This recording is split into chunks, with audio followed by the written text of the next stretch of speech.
Hey, what's going on, guys? Welcome to the channel. At UFC on ABC 5, Josh Emmett versus Ilia Topuria. We saw some horrible fights, we saw some terrible performances, and we saw some outright atrocious losses. And of course, there was some great fights on the card as well, but we are going to be discussing who needs to be cut from the UFC after their performance at UFC on ABC 5, or some people are calling it UFC Fight Night Jacksonville. But before I get into my list, the order in which I'm going to go in is I'm going to end with who I believe most passionately needs to be cut from the organization. And I think the top person on this list is going to shock a lot of you guys, and I don't think anybody's going to be able to guess it. But do me a favor, comment down below, who do you think needs to be cut from the UFC after their performance on this card? And also, try to guess who you think my number one is going to be before skipping ahead and actually hearing who my number one, cut is from this card. So starting off first on the list, and this is a person that actually won at UFC on ABC 5, and that is Cedric Dumas. He came off of Dana White's Contender Series. He's now 1-1 in the UFC. He got a win at UFC on ABC 5 against Cody Brundage. This was a horrible performance by Dumas. Dumas basically just laid in his guard the entire time. Cody Brundage literally looked like he bet against himself to lose. And somehow, some way, Cedric Dumas could not get a win. I know some people are like, oh, he's young. He's got cool tattoos. Oh, let's build him in the UFC. Oh, he's coming off of Dana White's Contender Series, and he won via finish on Dana White's Contender Series. Dumas, at 27 years old, I just don't see a future for him in the UFC middleweight weight class. He looks horrible. This wasn't even a particularly high-paced fight, and he was tired in the third round, and basically Brundage was just pulling him on top of him the whole fight. So I don't understand why is the barrier of entry into the UFC so low? This guy would have never even came close to being a prelim fighter 5, 6, 7 years ago. And I understand the UFC is now kind of a feeder league to itself, but this guy needs to go to another organization, maybe go to LFA, go somewhere else and fight and improve his skill set, because at 27 years old, I know he's still young and he can improve, but right now, I mean, he opened up the card, and I almost think that was too generous. I think, if it was a couple years ago, or really like 6, 7 years ago, he needed to be buried on the Facebook prelims. If you're a fan, an OG fan, you know what the Facebook prelims are, because Dumas, I mean, even in a win here, this was the worst win could have ever seen. This was a horrible fight. This was not the least impressive performance I could have ever imagined. And it seemed like his opponent was trying to throw the fight, and for some reason, he still just laid in guard, doing very little damage. And I think Dumas needs to be cut from the organization. Moving up on the list to the next cut, and that is Tabatha Ricci. Tabatha Ricci beat Jillian Robertson. She won via decision. And I know the commentary team was acting like Ricci was putting on some masterclass performance. This was one of the worst fights I've ever seen. This was an atrocious fight. This was a terrible performance. I can't believe the commentary team was acting like this was a good win for Tabatha Ricci. I mean, she was basically just punching air and just being more mobile than Jillian Robertson. I mean, this was, honestly, I know this is going to sound crazy and people are going to say there's no way. I didn't even know which way to score the rounds, because Tabatha Ricci, the only thing she did was take Jillian Robertson down, but then not even follow her down and do any damage. She would just kind of take her down to take her down. So I guess that was winning her rounds. I don't know if there was any damage done in this fight, because both girls were just punching air. And this was just a horrible performance. I know it was on the prelims, and thank God for that, but I never want to see either one of these girls fight again. Tabatha Ricci looked horrible. The striking didn't look good. The grappling didn't look all that good. She looked, like she had decent stamina, but that's really it. So, I mean, what is she going to do in the women's strawweight division? Seriously. And the women's strawweight division is a decent women's division. You think she's competing with someone like Yan Xiaonan or someone like Weili Zhang, who's at the top of the weight class? And I get it. Not everyone's going to be a champion. But she isn't even a measuring stick. She's horrible. She's horrible. The striking's horrible. The grappling's horrible. The only thing that's decent is the jiu-jitsu and also a little bit of the, the stamina. She has decent stamina. But I don't want to see her fight anymore. She's 9-1. She's 28 years old. I get it. She's on a decent win streak right now. She's on a 4-fight winning streak against Maria Oliveira, Poliana Viana, Jessica Penne, and Jillian Robertson. All those girls are bums too. And quite frankly, if the UFC is not going to invest in trying to acquire more talent in some of these women's MMA divisions, I've talked about it already with women's bantamweight and women's featherweight, which is now basically defunct. They need to just get rid of the divisions. Now, in this case, this division has plenty of talent. So I think, get rid of Tabitha Ritchie. She's a horrible fighter. She has no future in the organization unless she improves rapidly. Moving up on my list of cuts, and this one actually pains me to say, but it's time for the UFC to cut Zhalgas Zhumagulov and his bowl cut. I mean, he's now 1-6 in the UFC. He's 34 years old. He loses to a guy who came in on short notice in Joshua Van. And, he's lost so many fights via split decision. I honestly feel bad putting him on this list, but he lost to Joshua Van, lost to Charles Johnson via split decision, lost to Jeff Molina via split decision, got finished by Manel Kopp, which isn't a horrible loss to have.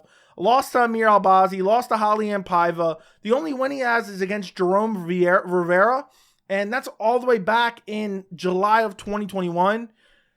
It's time for the UFC to part ways with him, especially in the flyweight division. There's plenty of talent there. He's 34 years old. He's cutting his hair into the Patty Pimlet haircut to try to get some attention. I know he's had some tough luck, and maybe the UFC needs to give him one more chance because he's taking fights on short notice, and he was supposed to fight last week, and he got moved to this week against a new opponent. So I do feel for him, but at 34 years old, he's 1-6 in the UFC. What is Zhumagulov really going to do in the flyweight division? I just don't think he's going to have any success. I don't even think he's a measuring stick at this point. And honestly, I feel bad. I think his bowl cut is kind of funny, but at the same time, what are we saving guys for bowl cuts? He's 14-9. His pro MMA record is 14-9. So it's time to get rid of him, time to cut him from the organization. The performance against Joshua Van, he just looked slow in that fight. He was getting outstruck. He won the first round, but after that, he just slowed down. And he just didn't have the offensive grappling to go out there and take him down and beat him up. He was getting outstruck. He was getting, the Joshua Van was just pumping the jab and then hitting him with a straight right. And he really just had no answers in that fight.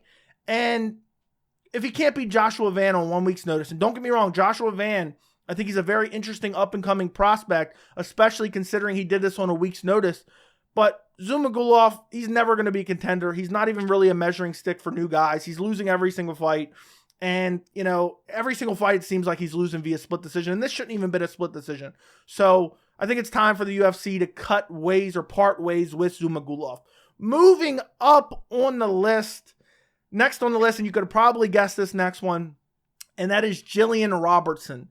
She fought Tabitha Ritchie. And the reason Jillian Robertson is higher up on this list is because I believe more that she needs to be cut from the organization.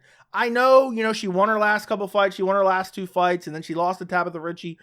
I mean, if you're going to have nothing else but grappling, and only grappling if you can get on top, I mean, you're so one-dimensional. You're fighting like basically Royce Gracie in UFC 1. If that is where you're at skill-wise, I don't want to see you fight anymore. I know you have some submission skills, but everyone in the UFC, at least they should be, most fighters in the UFC are well-rounded. They have the skill sets to attempt to defend takedowns. And Jillian Robertson basically just marches forward with the most uncoordinated striking I've ever seen. It's shades of Juliana Pena, honestly probably worse than Juliana Pena, and that's a very low bar. And if she can't get the takedown and get on top of you and start working a submission, she has no ability to win. I mean, she had no backup plan in a fight where Tabitha Ritchie was fighting like garbage. Tabitha Ritchie was just punching air the whole time and just moving around. And Jillian Robertson couldn't cut her off.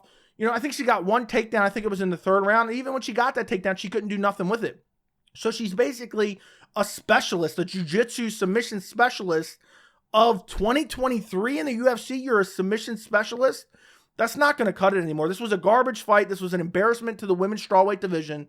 And again, this was one of the worst fights I've seen. This was one of the worst. This is probably, I would say, maybe, I don't know. There was a lot of bad fights on this card. Honestly, they're not on the list. Shocker, they're not on the list. But Neil Magny and Philip Rowe almost made the cut because that fight was horrible. But Jillian Robertson looked atrocious. I mean, all she did was attempt to move forward and throw some of the sloppiest striking I've ever seen. And she would get taken down herself, and then she would just lay on her back, hoping that Tabitha Ritchie would crawl on top of her, and then maybe she could find a submission. She needs to be cut. She's a horrible fighter. She has no future in the division. I understand that she gets some submissions, but she beat Piera Rodriguez. She beat Maria Agapova. But look at some of these losses. She's lost to JJ Aldridge. She lost to Miranda Maverick back in 2021, who was recently on one of my cuts lists like a week or two ago. She just doesn't have any quality wins. She's not a quality fighter. You look at her record overall, she's 12-8. We're really keeping fighters around who are 12-8? She's not improving. She's stagnating. She's had the same skill set since she's entered the UFC. I know she's only on a one-fight losing skid, but it's time for the UFC to part ways with her. She has no future in the women's strawweight division, which actually has some talent. And she fought someone else who I don't even believe is very good, and she lost. And honestly, I never want to see her fight again. Moving up on my list, and a lot of people probably thought this was going to be my number one cut, but this is not my number one cut, and that is Cody Brundage. Cody Brundage put on an absolute shit-stained performance. If you did not see it, consider yourself lucky. This was the first fight of the night. He fought Cedric Dumas, who also is on this list, and what a garbage fight this was for Cody Brundage. I know he came in on short notice, but you came in on short notice just to quit in the first 30 seconds. That's what I saw here. All he did was attempt to pull guillotines over and over again. And if the best thing you're good at doing is just pulling another grown man on top of you and holding him in between your legs the whole time, you need to be cut from the organization. Cody Brundage is now on a 3-fight losing streak, and he's just made terrible decision after terrible decision. His last fight against Rodolfo Vieira before this, back in April, he did the same thing. He was winning the fight. I mean, granted, in this fight, he wasn't necessarily winning. It just started. But then he pulls guillotine and ends up getting submitted himself. And against Dumas, he pulled guillotine like 3 or 4 times. And from the first 30 seconds of this fight, I could tell that Cody Brundage didn't want to be in there. He did not want to be in this fight. Why did he accept it on short notice? Did he need the money? That's the only thing I can think of. So if you're just showing up to, fight basically for a paycheck, and I get it, these guys need to get paid, why did you even accept the fight? He honestly fought in a way that I thought maybe, just maybe, somebody had him somebody in his family put a ridiculous amount of money on him to lose, because it seemed like he was throwing this fight. I want him investigated. I think maybe James Krause is pulling some stuff behind the scenes. I don't know if he has any affiliation with Cody Brundage, but that's the way that Brundage fought here. He was just pulling Dumas on top of him and just closing his guard and just holding Dumas in between his legs. And he just seemed happy as a grown man to keep another grown man just sweating on top of him, and did nothing. And then when he did get back to his feet, or, when the round ended and then he would start standing, he would just attempt to try to get Dumas back on top of him. And you look at his overall record now, because he's on a 3-fight losing streak. He's 8-5. 8-5 at 29 years old. I get it again, and I've said this multiple times in this video. He's still young. He can improve. But Cody Brundage, I mean, really, in the middleweight division, who's he going to beat? I mean, I know they're all looking at Dricus Du Plessis and thinking, oh, if Dricus Du Plessis can do it, maybe I can do it as well. But Cody Brundage doesn't have heart like Dricus. He doesn't have the will to win like Dricus. He doesn't have the toughness of Dricus. He just seemed happy to just coast to a loss and try to absorb as little damage as possible with having no effort in an attempt to win. Any other fighter other than Dumas, who's a garbage can himself, any other fighter that went out there and actually tried to fight would have finished Cody Brundage. Cody Brundage had no desire to be in there. I'm surprised he didn't just roll over and stick his chin up for a rear naked choke. To be honest, when Dumas had his back, I thought, okay, he's just going to give up his neck and get choked out here, because he clearly just showed up for a paycheck. I don't know what his coaches are doing. I don't know what his manager's doing. I don't know what the UFC's thinking about this. I do believe Cody Brundage is going to get cut, and he needs to be cut from the organization, because this was a downright atrocious performance, and I never, ever, ever, ever, ever want to see him again. And if I do, I hope somebody Boston crabs him, because he just looked so bad in this fight. He looked bad in the Rodolfo Vieira fight. Even, after he was winning the fight, it's like he's throwing fights intentionally, and I have no desire to ever see him fight in the UFC again. And I do believe that Cody Brundage will be cut. Now, if we go back through my list, and I still have more on my list, I have kind of an honorable mention, an iffy one, and then I have a final cut. But before we get to that, who do I believe is actually going to be cut from the UFC? I think Cody Brundage, 100% going to be cut from the UFC. I think Zumagulov, 100% going to be cut from the UFC. I don't think they're going to cut Dumas. I don't think they're going to cut Richie. I think probably 60-40 in favor of cutting Robertson. I think I favor her to be cut, but I think she still has a good opportunity to stay on the roster just because she's only on a 1-fight losing skid. So ultimately, I think Brundage and Zumagulov gets cut so far, and Robertson maybe, but as far as Dumas and Ritchie, I think their jobs are safe. Now, before I get into my final cut, I have an honorable mention here, and they're not really a cut, but I wanted to discuss it in this video. And I did a whole post-fight on UFC ABC 5, which I will link down below if you guys want to go check it out. But we have Josh Emmett. Now, Josh Emmett, I don't think he should be cut from the organization. He's on a 2-fight losing streak. He just fought for the interim title before he fought Ilia Topuria. But the amount of damage we've seen him take in the last 2 fights, he's 38 years old. I think it's time for him to retire. I'd like to see him retire. I don't think the UFC is going to cut him, but if he loses 1-2 more fights, the UFC is going to cut him. And I just hate to see a guy who's been around forever. Josh Emmett has been in the UFC for literally forever. He's been in the UFC since all the way back in 2016. So he's been in here for 7 years. He's had some solid wins. I honestly think he could be on a 4-fight losing streak right now because I thought he lost to Dan Ige. It was razor close. And I thought he lost to Calvin Kattar pretty clearly. And now he lost to Yair, got finished by Yair, and now Ilia Topuria just gave him a life-changing beating. I don't want to see Josh Emmett used as essentially a guy that you put up-and-coming contenders against who you think are going to be future contenders. Just put him against Josh Emmett so they can get a name on their resume because I believe Josh Emmett is on the decline at 38 years old. I would like to see Josh Emmett retire. Now, on to my final cut, and I really need this cut to happen.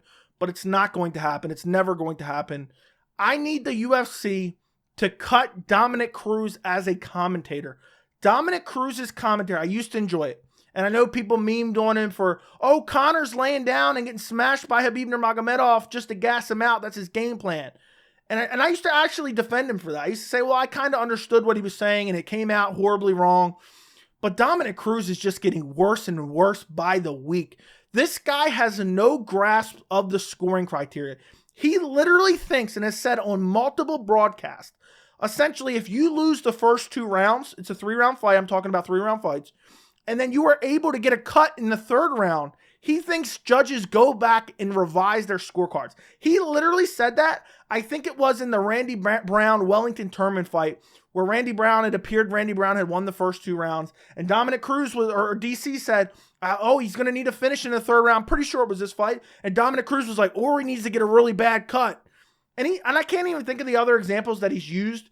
But he said this so many times. He literally talks about, oh, damage trumps all when it comes to scoring. He literally thinks if you do significant damage later in the fight, the judges are going back and revising their scorecards. He even referenced Sean O'Malley cut Petr Yan in their fight, and look, that's how he won the fight. Well, Dominic Cruz, you're literally educating the masses in a way, and they're just telling them false information. So you're building an MMA community because a lot of people just get their information from the UFC broadcast. You're building a fan base who doesn't understand judging at all, doesn't understand how the judges are putting winners of these fights. And now you're making the fan base think, oh, well, if you just get a cut in the 3rd round, you can win the fight. And now you're going to have the fan base screaming robbery, robbery, robbery after every fight because you have Dominic Cruz, idiotic ass, literally regurgitating these same lines broadcast after broadcast after broadcast. He has no idea what he's talking about. He doesn't understand the judging criteria. And then also, to top it all off in the main event, he was talking about how, oh, ear cartilage, the way you get the cauliflower ear, oh, that's designed to protect the brain. What is he talking about? That's not designed to protect the brain. That's literally caused because you absorb damage to your ear. That is why that happens. That's why cauliflower ear happens. Because you're absorbing damage to your ear. You're getting punched in the ear. Your ear's rubbing against the mat. Dominic Cruz, I don't know what's going on with him. I used to think he was smart. Maybe I was just buying too much into the MMA media and the UFC propaganda. Dominic Cruz is not smart. And I don't know where in there did he lose his ability of critical thinking or just being educated at all. But it seems like he's just making shit up as he goes. Is he doing drugs? Or did that head kick from Marlon Vera really cause horrible CTE? Because Dominic Cruz, his commentary is terrible. He used to be one of my favorite commentators, but I don't want to see him anymore. I don't want to hear him anymore. He was horrible in this broadcast. There was other examples of dumb stuff he said. I can't think of them right now, but I want them to cut Dominic Cruz from commentary duty. And I know I hate all the commentators, but Dominic Cruz, I just can't stomach it anymore. Him just saying over and over and over again, well, if you get a little bit of blood, if you have a bloody nose, you're going to win the fight. I can't listen to it anymore. And this is the way that he is educating the masses of MMA fans. That if you see blood, that means that fighter won the fight. Atrocious, horrible. UFC needs to do something about it. Probably won't. They're just going to keep Dominic Cruz around. Me personally, I like Paul Felder. I know Paul Felder gets a lot of crap for talking about his career and comparing it to himself. I think Paul Felder's actually a good commentator. Dominic Cruz is atrocious. Let me know what you guys think about this list. Do you guys hate Dominic Cruz as a commentator as well? I would genuinely love to know. Don't forget to like the video. Don't forget to subscribe. And thank you so much for watching.